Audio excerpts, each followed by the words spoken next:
Hello and welcome back to my RC channel. I'm Andy RC and today I'm going to be checking out the awesome Youbi 95. Now, I was looking at the specs of this one and it's pretty much the same specs as the awesome F100, which I've already reviewed. It just has a different frame and it's a little bit lighter as well, but let's take a look at it. So I've got some of these specs here actually, and actually puts their models against each other. So we've got the Youbi 95, the X115 and the F100, and looking down the specs here, they're all pretty much the same except for the frame. So it's a 95mm frame. It weighs 45 grams, so it's the lightest without a battery. So the F100 here, 48 grams, so only 3 grams heavier. That's not going to make too much of a difference, but every gram is expendable with these micros here. It weighs 79 grams with its included battery, which I'll show you in a minute. It's using 1103 7500 kV motors, which is the same across the board with these models. We have got 4-in-1 BL Heli S 10 amp ESCs, and it's running D-Shot. And then we've got the Omnibus F3 flight control. It's all under this canopy though, which I like with this one, because with the F100 it was open, and I've actually destroyed my F100 because I stupidly went out and flew it in the rain and landed in a puddle and it fried the ESC as well. It doesn't work anymore. Anyways, hopefully with this canopy on here it shouldn't be too bad, and if it's raining, which it probably is going to be when I do this review, then hopefully this one will survive much better. But yeah, it's using the same FC, so Omnibus F3 with a built-in on-screen display using Betaflight on-screen display. It was set up exactly the same as the F100. I have changed a couple of things, but you can see here that we have this rectangular ESC board, and they've got little connectors here, which is nice because if a motor goes you can just replace it and plug it in without any soldering there. And this flight controller board, it's on some pins, so it just slots in.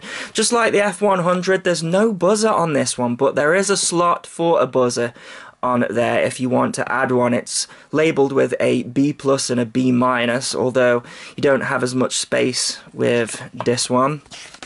You get this instruction manual here, so yeah, the flight controller has a built-in 25mW 48 channel VTX. Now, one thing I like about this better than the King Kong model is that they have provided a opening there for you to plug your USB connector in, so you don't have to take the top off. But if you want to change the channel on the VTX, then you do have to take the top off. It would have been nice just to have a little hole there, because there's a little button on here, and again it works exactly the same as the F100, and they've used the word twinkle here to explain the sequence here. It says the red light stands for frequency group.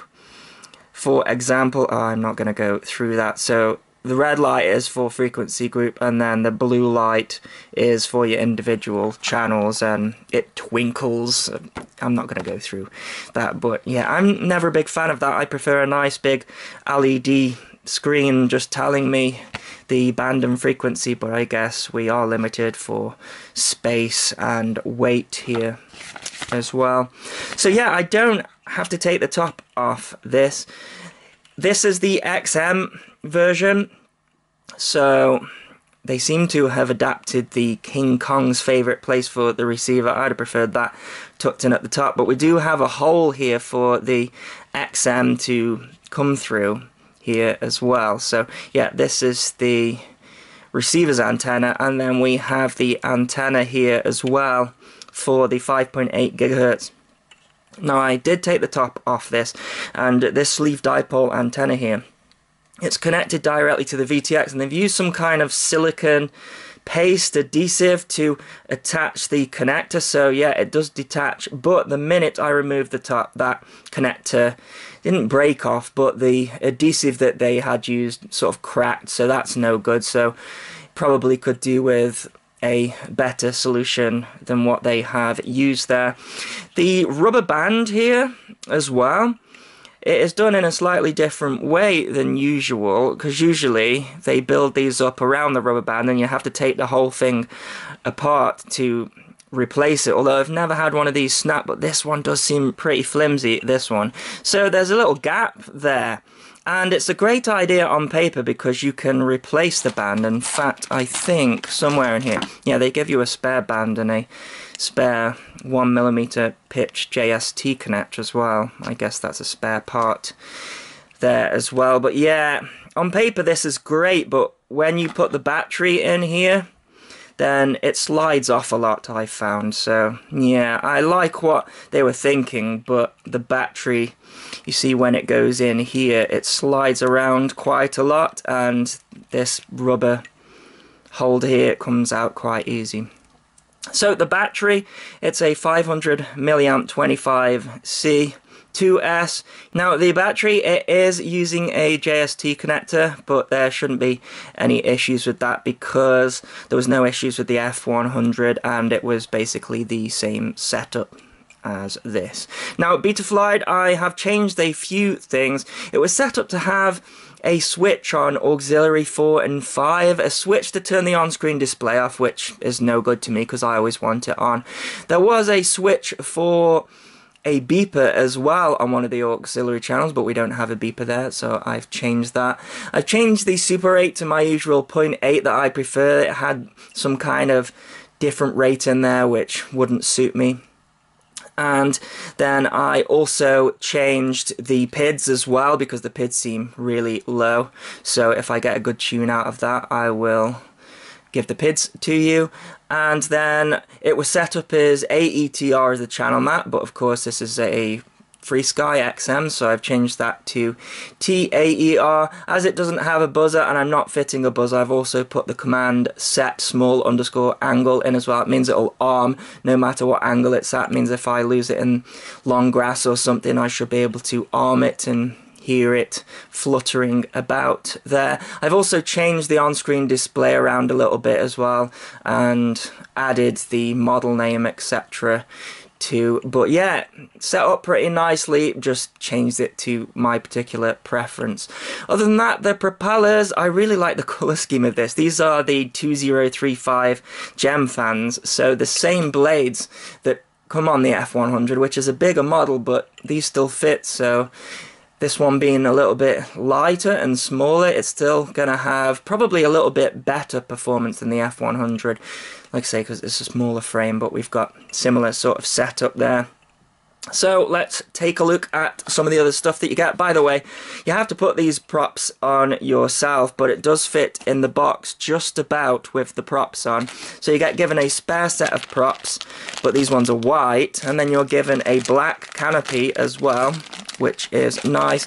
Then you can fly this one indoors. We've got some prop protectors here, and as this has got its own stand here, no need for any different screws, which is quite nice. So you just have to undo the screws there and put these on if you want to fly it indoors. And I already mentioned the spare band and also this spare JST connector. I've bound it up to my Taranis, and I've just got the arming on aux 1, and then I've got my modes. I've changed that slightly. It was set up for angle, horizon and acro. I've changed the last one to acro and air, and that's about it.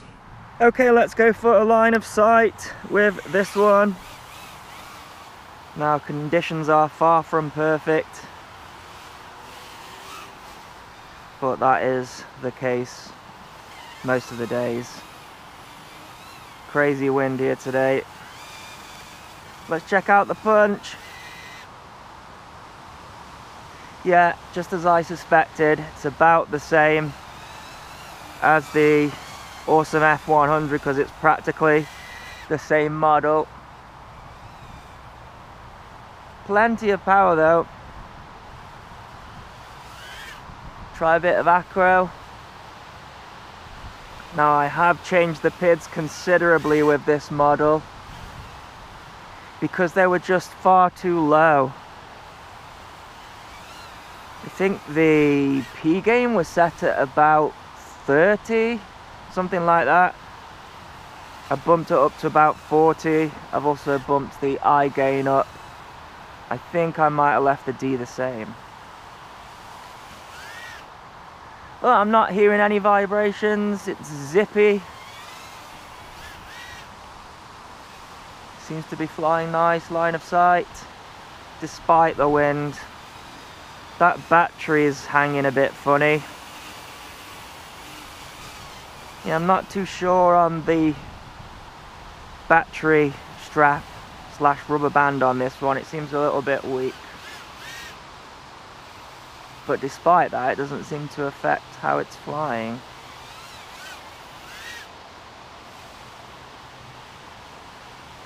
Again, it just feels so locked. Fairly quiet model. Can't even hear it over the blowing wind here.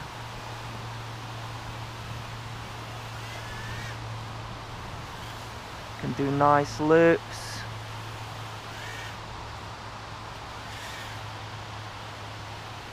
Nice hesitation maneuvers. I like it. Of course, no battery indication though, as I haven't added a buzzer and it doesn't come with one. I love the colour scheme of this one.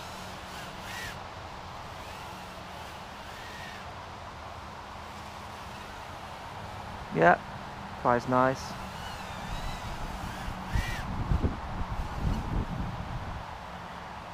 And the good thing about this one is you can fly it indoors as well if you want to stick those protectors on.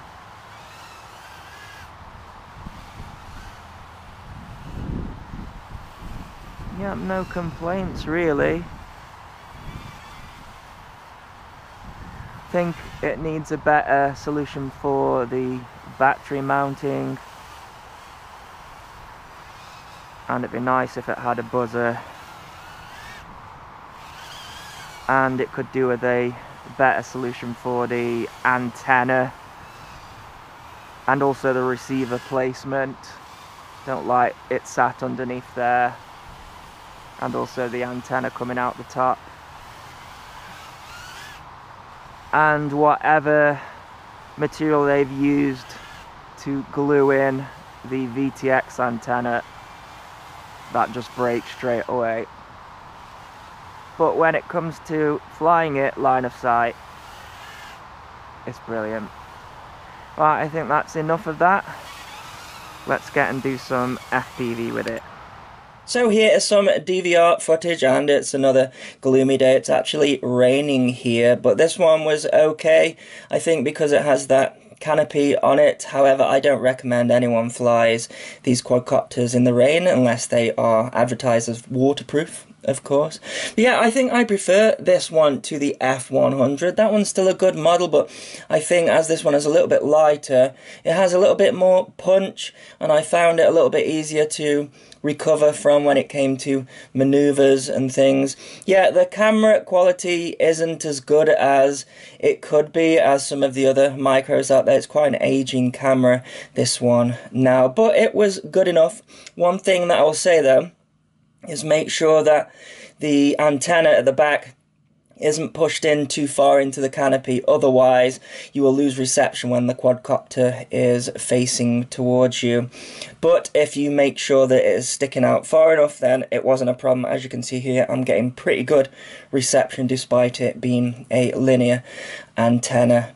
So the flight time of this model is fantastic. In fact, I found that to be the case with all of these awesome models. I actually got a 6-minute flight time with this model, which is pretty incredible. So this combination must be pretty efficient. Usually you get about a 4-minute flight time, and I was given it absolute death as well. So yeah, no complaints over the flight time.